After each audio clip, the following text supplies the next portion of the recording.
Monday. So yes, I'm sorry I'm a few minutes late. I was over on Twitter spilling tea. I was pouring tea over there. There's a story, the rumor that went out today that said that Willem Dafoe and Thomas Hayden Church are in talks or close to signing for Spider-Man 3. I've heard from my sources that that's true. Certainly for Willem Dafoe, I heard he's actually already signed. And then obviously I asked the follow-up question to my sources and I was like, hey, what about Michael Keaton? You know, how is he going to be the Vulture? Because they're going with the original Sinister Six, except substituting Goblin for Kraven the Hunter. And my source said that, there's a little bit of a holdup, as one would expect, because Michael Keaton's already doing a multiverse movie. Hey, Jack Franklin, thanks for joining. And so it's kind of like puts him in a tough spot to be in two of them. He can't really be in Marvel and DC's multiverse movies. I mean, he could, but I think it would be sort of ridiculous. Although if he doesn't show, I mean, here's the thing. What do you think? I think Michael Keaton would be nuts not to show. I mean, I don't even know how they can do Flashpoint at this point after Marvel will have completed a 3-arc multiverse saga. And for Michael Keaton not to be part of that, I think would be ridiculous. Everyone would be like, well, we could have had the Sinister Six if it wasn't for Michael Keaton. Mysterio, I believe, is going to be back. I think Jake Gyllenhaal has been spotted hanging around on set. I saw some people talking about how he kind of showed up on Tom Holland's Instagram or whatever. But let's see. I just feel like I don't see how Keaton could do that. I like Utaka says, I believe in Keaton supremacy. That's hilarious. I mean, I think he should at the very least do both, but I don't know what Warner Brothers is going to do at this point. I think it's just going to look ridiculous with them showing up, doing a multiverse story after Marvel's completely finished. They're going to be like, hey, look, it's all the Batman. And you'll be like, I just saw all the Spider-Men and all the Iron Men and all the Captain Americas. You're like, I just think it's a problem. I'll do a video, Patrick O'Donnell, when it's official. I was like one of the first people to say that they were going to do Sinister Six via the multiverse. So I'm very pleased that it's coming true. And, it's a tough thing. I know some people were like, oh, you don't have to say that you told us, Grace. But I kind of do because a lot of people don't remember. So it's a tough kind of balancing act. So I have to know when, it's a push and pull. And also, I just have so many videos to make right now. It's like insane. So let me update you on that before we get to today's stories. So Wonder Woman's embargo lifts tomorrow. I filmed the review, but I have to edit it. I have to do that tonight. I also have reviews coming up there's no stream tomorrow. I have to do something personal tomorrow, but there'll be streams on Wednesday and Thursday. Then I have to review Monster Hunter. I also have Greenland. I have to watch and review those two movies. I also have to do a little more Wonder Woman coverage because the movie comes out internationally on Wednesday. And then I have to finish my Disney Investor Day videos. And then I have to do the trailer breakdowns. And then I have to do the Mandalorian season finale. So this I'm trying to work through it as fast as I can. And my videos are very heavily edited. A lot of other people don't do that. Pretty much nobody else, for the most part, does that. That's a personal decision. But it takes longer to make the videos for that reason. So just so you know what's going on. And also, it's the holidays. So there are some days, like I'm seeing my family very little because it's a pandemic. So when I can see them, I like to be able to see them. So I apologize. So I just, I can't work 24/7, even though I usually would. And also, especially with the trailer breakdowns, there's like comedy in that, and stuff. So I gotta I got to kind of recharge before I do that. I want to make sure they're entertaining for you. So I'm sorry that it's taking so long. It's a little bit too much information that they gave out on Disney Investor Day. They kind of really, and the fact that it was on a Thursday. Hey, Daniel Hernandez, thanks for joining. The fact that it was on a Thursday, why do you do it to me, Disney? It was not in the evening. I wish they had that event earlier in the week or like on a Sunday or something. I don't know. It was tough. All right, so we're going to do the 3 stories of the day, and then you can ask me anything you like for the final 10 minutes of the video. All right, hold on. All right, so story number 1. Hold on. Boop. All right, so this was actually going to be the second story of the day, but when The Rock tweets you back, you put that the first story of the day. So yes, it was announced today that they have cast Cyclone, aka Maxine Hunkel, and I said I retweeted that announcement from The Rock, and I said, "Yay, very exciting, very nice graphic that they made for it." But I said, "We want Dr. Fate." And he responded, and he said, "The good doctor is coming soon, Grace," with a little wink emoji and a lightning bolt, because he's Black Adam, obviously. And that was just a delight. I was supposed to have actually started editing my Wonder Woman review, but then I got all swept up in that funness. So I retweeted it, because I thought it was so exciting. And also that we're getting Dr. Fate soon. I'm like, please don't announce it until after Wonder Woman comes out. Because I'll definitely make a video about that, because that's a big deal. I'm very curious to see who they've cast in the role. And then I responded, and I was very proud of my response, because I said, Dwanta Claus delivers indeed. Because I do love that he calls himself Dwanta Claus, because I just love The Rock's giving spirit. The Rock's awesome. He's tweeted me a couple times. He's a really nice guy. I do enjoy his films. All right, so let's talk about the latest development. I told you that Black Adam was pretty much entirely cast, and they would be giving casting announcements soon. I think that one of the things they're holding back on with cast, what's taken DC so long, right? Although Marvel's not really announcing any of these things either. They're just leaking.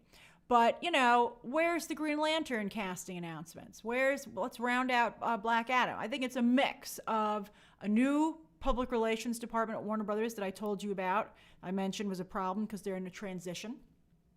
And then also, I think they really want to make sure their focus stays on Wonder Woman right now. And that's totally understandable. Totally understandable to want to focus on Wonder Woman right now. She comes out on Wednesday in 2 days. I think they really just want everyone to be talking about Wonder Woman. And the movie, Wonder Woman, is very insulated. It has no references to any other DC properties in it. So I think that is, it's a brave film. My review will go up tomorrow when the embargo lifts at 12 p.m. Eastern Standard Time. All right, so let's talk about this casting announcement. So that was very cool. The Rock's an awesome guy. He has 15 million followers. I'm like, I'm coming up on 100K. Can you imagine that? That he has 15 million followers on Twitter? I think he has, what does he have on Instagram? Let me check. I think he's one of the few people that I follow on Instagram. Hold on. I think he has 200 million or something? Yeah, 206 million. That's just insanity to me. It's so impressive. I can't believe it. All right? He owns social media. I can't believe it. Chesco, Wonder Woman, for those of you who haven't watched Movie Math yet, Wonder Woman, by the end of this week, Wonder Woman will have hit 41 countries. It hits the United States and I believe Canada on Christmas Day. But for the most part, it opens everywhere but the United States a week early. I know, it's ridiculous. All right, so anyway, it puts all of us in a difficult position. I haven't seen the Wonder Woman post-credit scene. It wasn't with the press screener. But we'll all know what it is on Wednesday because someone, I guarantee, will tweet it out immediately. All right, so it was announced today that Quintessa Swindell, who is non-binary and goes by the pronouns they, them, has been cast as Cyclone, aka Maxine Hunkel. And that's, of course, rounding out the JSA, which we've also seen recently spotlighted on the Stargirl show on the CW. And in fact, because of that Stargirl show, there's no Stargirl in this movie, even though she was originally supposed to be a part of it. So instead, Cyclone will take that spot and will probably be in a romantic relationship or at least be teamed up with Noah Centinneo's Atom Smasher. Now, as for Swindell, so where do you know them from? Swindell, and also I think we can get used to pronouns like this. Asia Kate Dillon uses them over on Billions. The actress who played Junior Keanu Reeves in Bill and Ted 3 Face the Music also uses the they, them pronouns. So I think the more it's used, the more people will get used to it. Elliot Page uses he, him, but also Elliot Page will accept they, them, but he said he's fine with he, him. So it's not quite the same thing. So anyway, the JSA is coming together, and so you'll have Cyclone, like daughter or granddaughter of Red Tornado, but she's not a. When I say she, I'm talking about the Cyclone character, who I do not believe will be non-binary. Maybe they will in the movie. But Cyclone is not an android, as you can see. She's just a regular person, but she can control the wind. And so she has that really cool effect you see going on with her hair. Now, as for Swindell, where do you know Swindell from? Well, they had a really key role, let's say, on Euphoria. Not a main cast member, but still made an impression. They're also on Netflix's Trinkets and will also be appearing in Neil Berger's upcoming Voyagers film opposite Colin Farrell and Ty Sheridan. I think Swindell has a nice look, and this is a very good example of race bending because, oh, that's right, it is like airbending. Oh, that's right. Oh, they should watch airbending for some ideas. I think that's a really good idea, right? You think wind powers, what can you really do with that? But if you watch Avatar: The Last Airbender, you get some really cool ideas.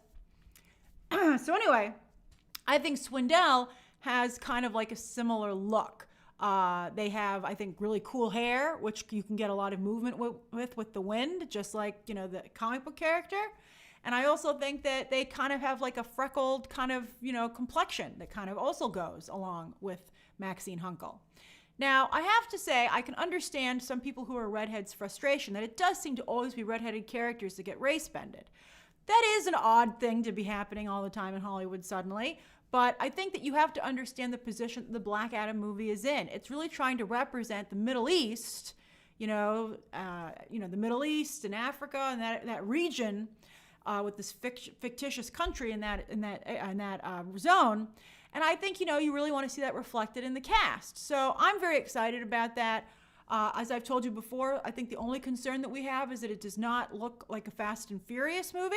But I have faith that they're going to get it right. I mean, I thought that the stuff that Dwayne Johnson introduced at DC Fandom was really well put together and had a very good tone to it as well. So, I mean, I think that the trick is when you're race bending a character to get someone, like, as I've said, one of the best examples is Jeffrey Wright as Commissioner Gordon. I mean, he is Commissioner Gordon. So I think it's a great choice. That's right, Matt. Mira's still a traditional redhead. And also, people can have, you can do different color, people have all different kinds of hair color of different ethnicities. And so there's no reason that you couldn't, Quintessa Swindell couldn't also have red hair. So, I think let's see how they look in character. And I think it's going to be great. So very exciting. I think, representation is really important. I've been talking a lot about classic films lately, and some of you have pointed out that you have a hard time watching classic films because not only are there hardly any diverse characters, but when they are there, they're portrayed, really in a negative light. And I can totally see that. Sometimes it's hard for me to watch classic films with sometimes how the way women are portrayed. But I think it's important to just, realize that, how, it's a process. And I think that, we are making that progress now. All right, so what do you guys think? Do you think Quintessa Swindell will be a good Cyclone?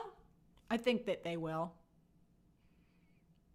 I mean, it's hard because I don't think many of us know this actor very well, and I think a lot of us don't know this comic book character very well. So that's why I didn't make a standalone video for this announcement.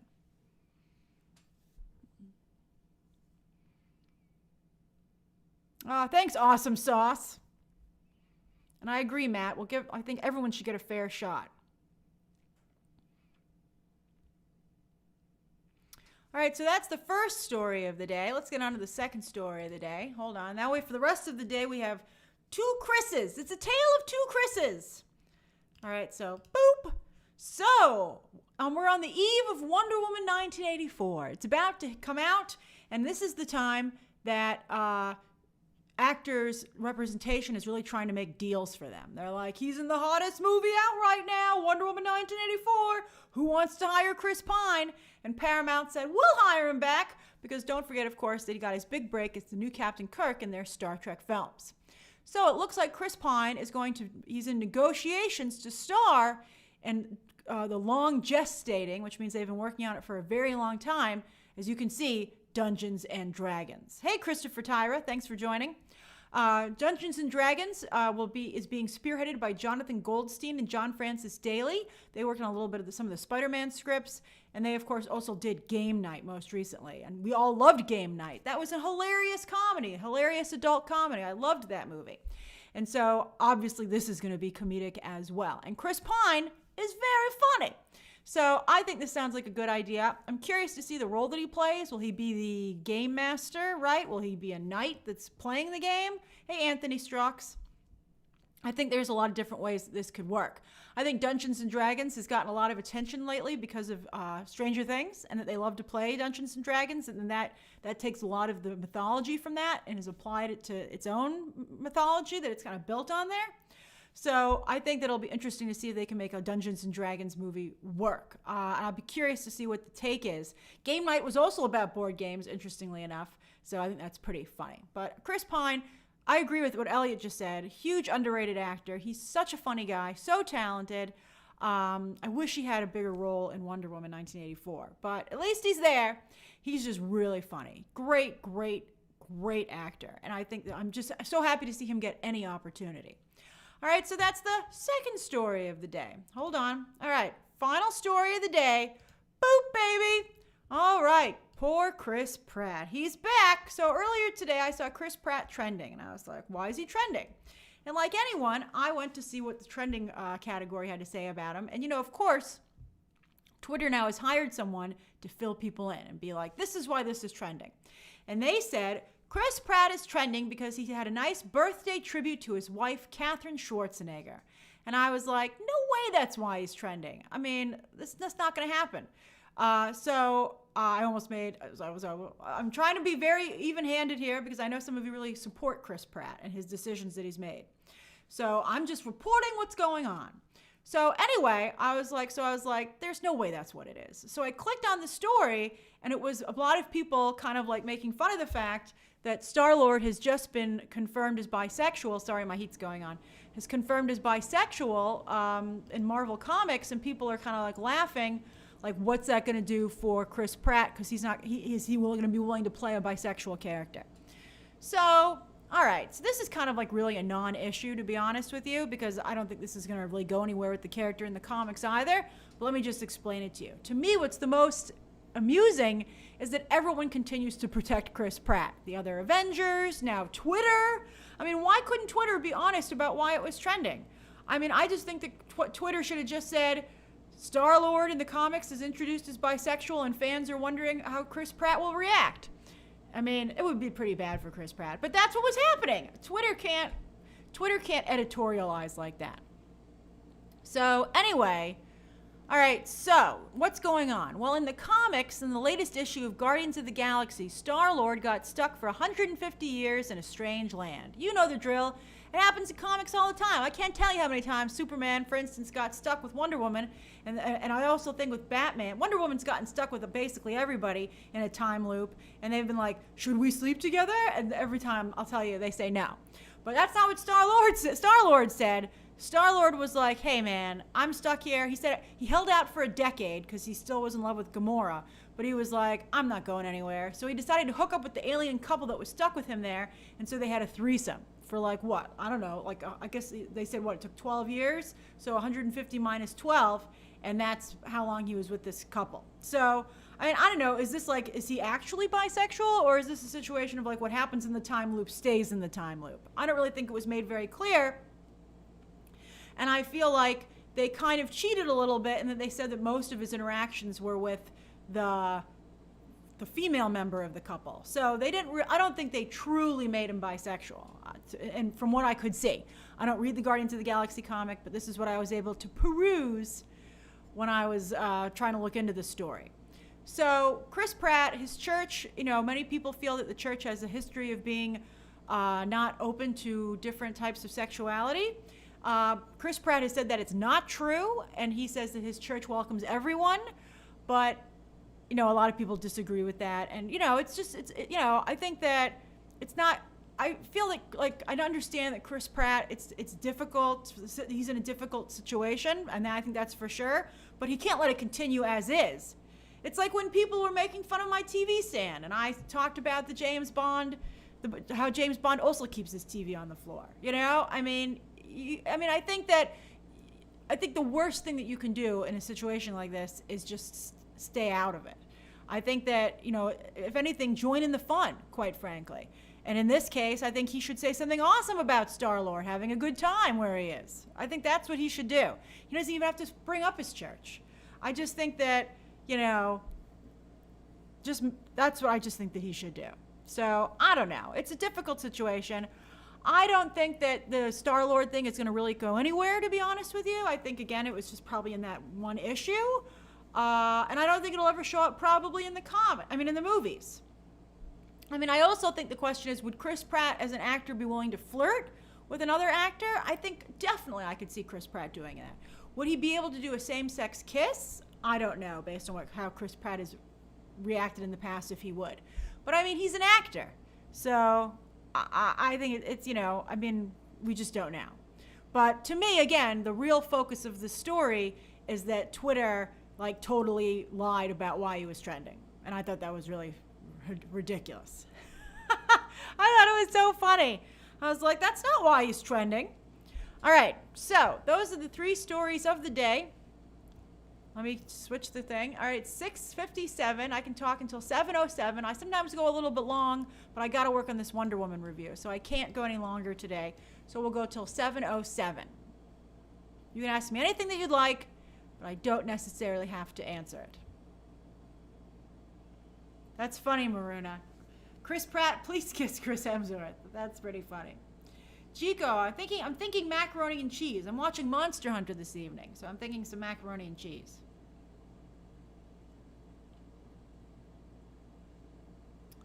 Mika, Wonder Woman 3 video, I gotta tell you, there's no big teases for Wonder Woman 3 in the movie. There's slight hints.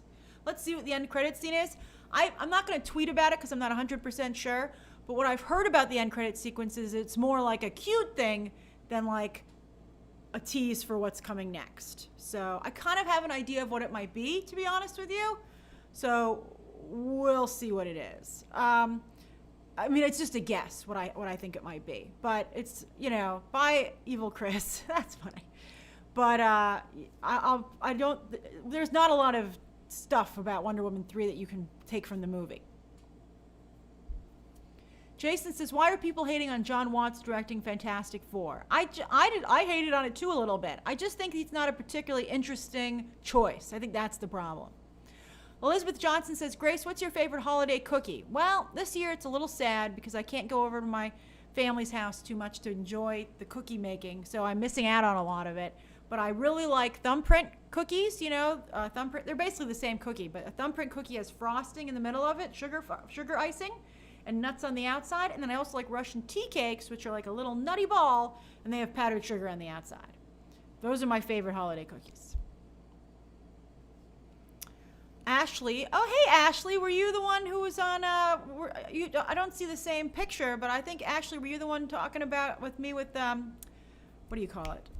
Die Hard yesterday? But my dream director to join the MCU, I just wish they would pick a little less generic people. I think I'd like to see some directors that have a little more, as I've been saying, flavor to them.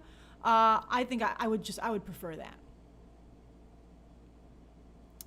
Pastor Madeline says, how long does it take to edit a video, Grace? Well, it'll probably take about an hour and a half to 2 hours to edit my Wonder Woman review because it's long. And then for a spoiler review, that can take anywhere from 3 to 4 hours to edit it. On a breaking news story, I can usually turn that around in about an hour, maybe an hour and a half. Oh, it was you, Ashley. Oh, fantastic. Dancing Dog 60 says, Grace, do you think Die Hard will be revived by Disney Fox? I'm sure they're going to maybe try. I hope not.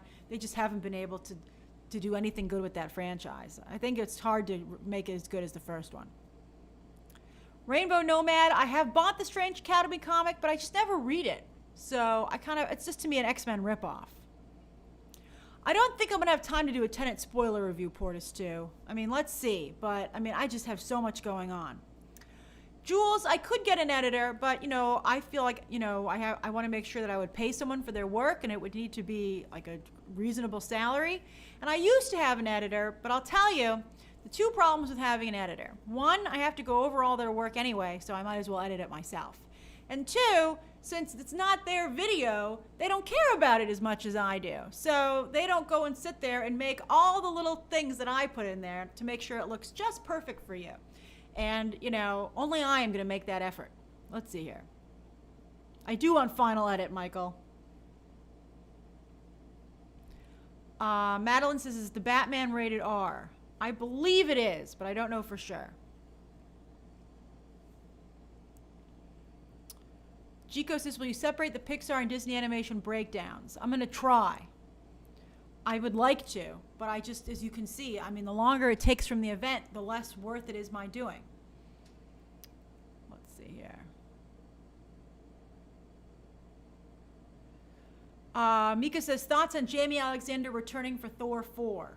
I don't know why she's in there. I mean, I think it's great for Sif fans, but I'm not particularly excited about.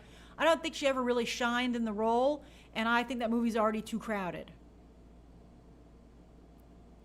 Like, here's the thing. With the multiverse movies, the whole thing is they're a multiverse movie. So it's like part of the fun is how many people can we get in here. But that Thor Love and Thunder isn't a multiverse movie, so come on.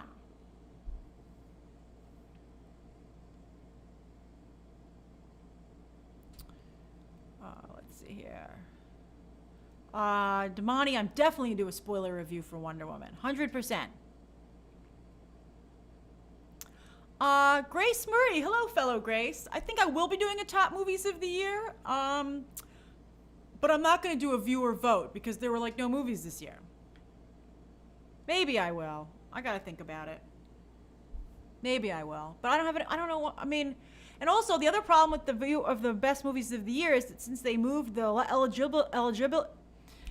eligibility window for the award season, it's tough because it's not the same, you know, usually December 31st is the cutoff date for the Oscars, but that's not the case this year.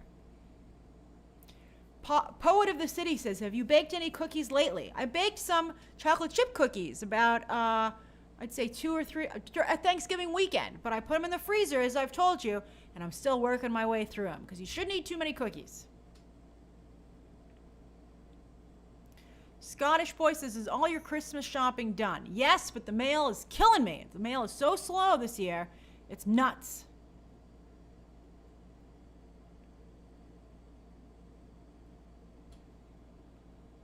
Let's see here. Rashad, I will do a WandaVision trailer shot by shot, hopefully Thursday or Friday.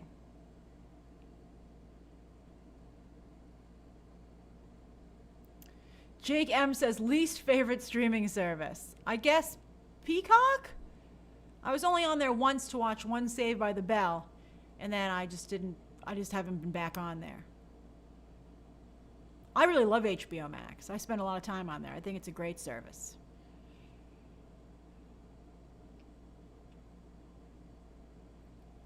Let's see. Evan Moore says, is the Snyder Cut rated R? Yes, it is. They've made some changes to the release strategy on that. You're going to be probably finding out about it right after Wonder Woman is released. Vanessa Kirby would be a pretty good Sue Storm. Let's see here. Lisa, I have no idea how Apple TV is doing. No one talks about it.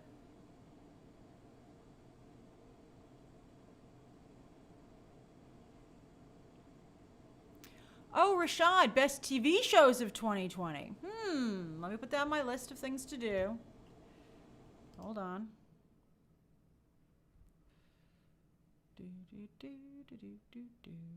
Where did I put my list of things to do? Where'd that go? Let me write it down.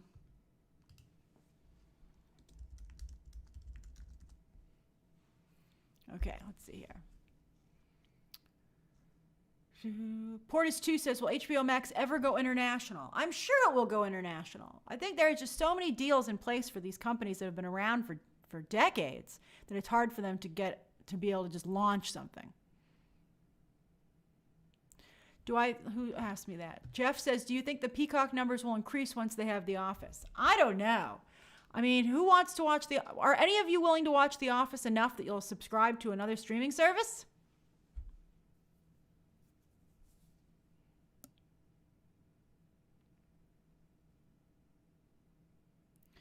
Bug says, Grace, where are you going to go on vacation once you can? I'd love to go to Disney World, but I don't know when that's going to happen. Matt, I'm super psyched and hyped for Friday Mando season finale. Yeah, see, no, none of you are willing to do it. Josh loves movies, Will.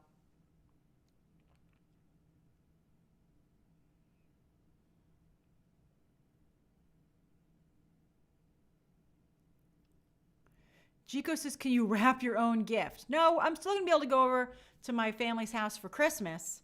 It's just I can't go over there in the evenings because it's hard to walk around. There are not enough people in New York City to walk around too late. So I can't spend evenings over there, but I can spend afternoons.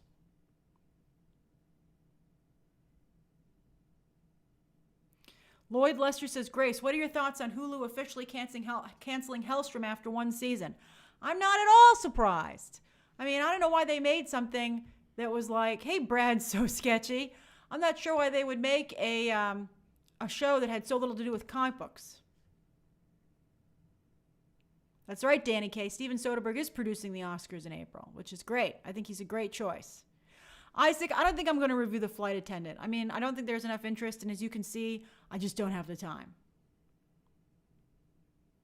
I'm enjoying it quite a bit. Hey, Andrew Murray. Although I feel like maybe they don't have enough story for all their episodes because it's kind of getting on a weird path all of a sudden. Baking live stream, Carmelo. That's funny. Hey, Andrew Murray. Did I just say hi to Andrew? Welcome, Andrew. We only have like 1 minute left. I'll do one more minute of questions. Let's see here. Madeline says, will Bale's Gore the God Butcher be ugly? Well, it depends how you think Gore looks. I think he's going to probably be motion capture if I had to guess.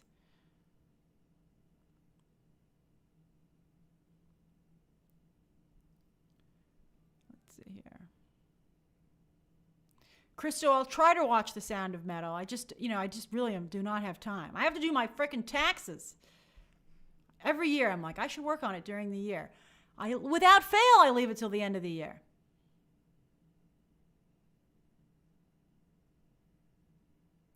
All right, I'll do my last question. The Dark Savior says, thoughts on the Batman Catwoman comic by Tom King?